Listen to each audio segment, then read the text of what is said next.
দফায় দফায় যেভাবে আজকে পরিস্থিতি উত্তপ্ত হয়ে ওঠে একেবারে সেই ছবি আপনারা দেখলেন।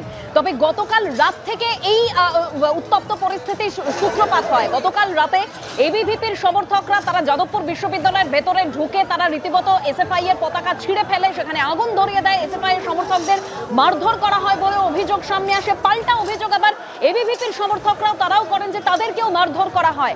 জিবি মিটিং ডাকাকে কেন্দ্র করে গতকাল উত্তপ্ত পরিস্থিতি তৈরি হয়। তারপর তরফ অর্থাৎ এবিভিপি এবং এসএফআই এর তরফে আজকে মিছিল ডাকা হয়।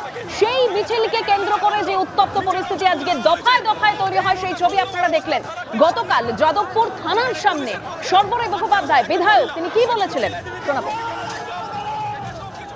কি মনে করছেন আপনারা এই ইউনিভার্সিটিটাকেই নকশাল এবং দেশ বিরোধী শক্তি মাওয়িস্ট এবং এদের দিয়ে আপনারা ভর্তি করে রাখবেন? ভেবেছেন? এটা কোথাও চলবে না, এটা বলে রাখলাম। আমি সৃজন ভট্টাচার্যকে বলছি, অলিভ দাস, রহমান মল্লিক, অনির্বাণ, সাগ্নিক সরকার, এদেরকে যদি 1 ঘন্টার মধ্যে যাদবপুর থানায় সারেন্ডার না করান, সৃজন আপনাকে বললাম আমি কিন্তু যেখানে লুকিয়ে আছে সেখান থেকে টেনে বার করব। সারা রাত তাণ্ডব চলবে আজ।